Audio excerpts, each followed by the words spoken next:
Estamos de volta, nós estamos numa jornada de 30 princípios redentivos para melhor pregarmos, lermos e ouvirmos as Escrituras Sagradas.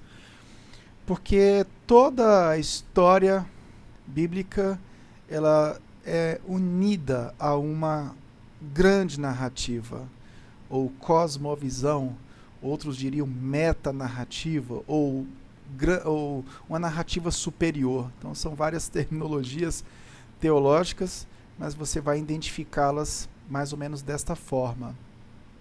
E o 14º princípio que nós vamos tratar é o seguinte: ao pregar, ler ou ouvir um texto, identifique o homem fraco, desobediente e infiel no texto, e o Deus trino como aquele que provê graça libertadora. Identificar o homem fraco, desobediente e infiel, e o Deus trino, fiel, que provê graça libertadora.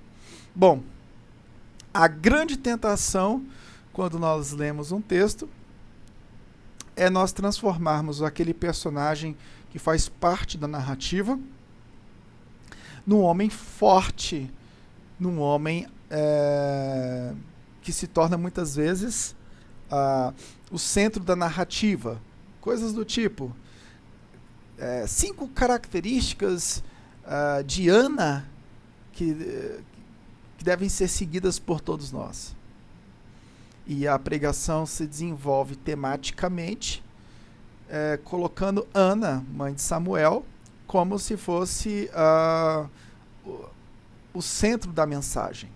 Bom, quando nós lemos o texto de 1 de Samuel, capítulo 1 e capítulo 2, capítulo 1 falando do problema de Ana, o seu sofrimento, a necessidade que ela tinha de ter um filho, e depois o capítulo 2 mostrando a oração de Ana resultando ao Senhor, a gente identifica que essa personagem, e ela mesmo diz no capítulo 2, na oração que ela faz, que ela exulta ao Senhor, ou seja, ela mesma glorifica ao Senhor.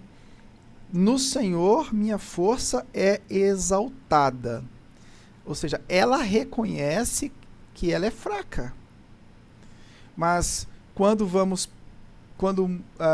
pregamos, corremos o risco de colocarmos os personagens como o centro da narrativa, como se eles fossem independentes e autossuficientes, e fosse o exemplo moral central do texto, né? Então a gente acaba exaltando os personagens.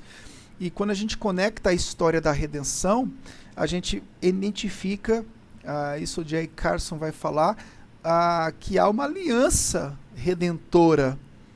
E, por exemplo, quando a gente olha 1 de Samuel e a intervenção divina do Senhor, dando Ana um filho, a gente encontra na progressividade da revelação algo maior do que simplesmente uma pessoa que está dizendo que Deus tirou a esterilidade dela.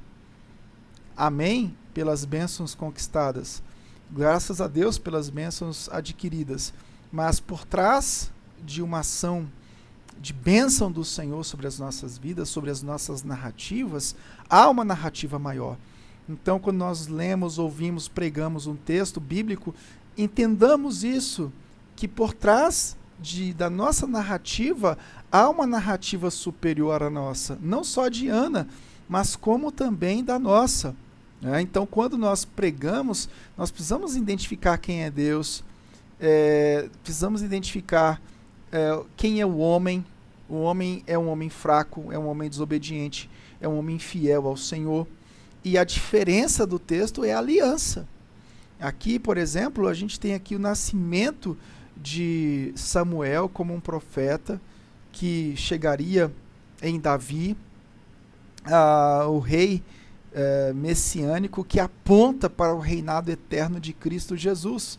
Então, por trás do nascimento de Samuel, há algo muito além de um Deus que satisfaz a vontade do homem em abençoá-lo com um filho.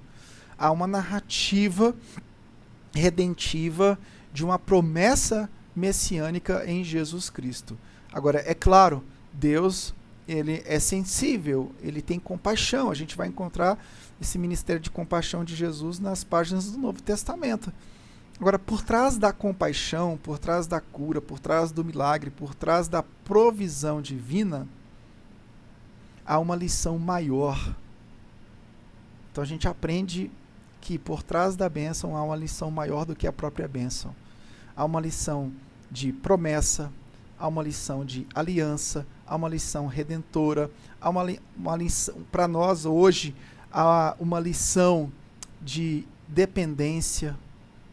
Então, quando Deus ouve a nossa oração, quando ele deixa de ouvir, por trás do princípio da oração, há o princípio da dependência. Você aprendeu com aquela petição que você deve ser dependente ao Senhor. Mesmo que você não tenha recebido aquilo que você pediu, você aprendeu que Ele não é só o seu Salvador, Ele é também o seu Senhor, o qual você deve se submeter completamente. Então, por trás das nossas narrativas, há uma narrativa superior. Por trás da narrativa de Ana, há um cântico de Maria em Lucas 1, 46 ao 55, glorificando pelo nascimento do nosso Redentor.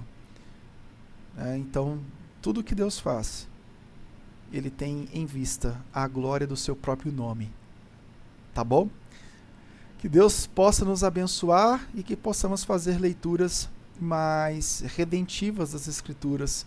E, repito, a compaixão de Deus existe, graças a Deus por isso, mas por trás da sua compaixão há sempre o princípio de puxar o homem para uma vida de servidão, uma vida de dependência, uma vida de reconhecimento da sua aliança, da sua promessa, do seu poder de restaurar-nos através do ministério de Cristo Jesus.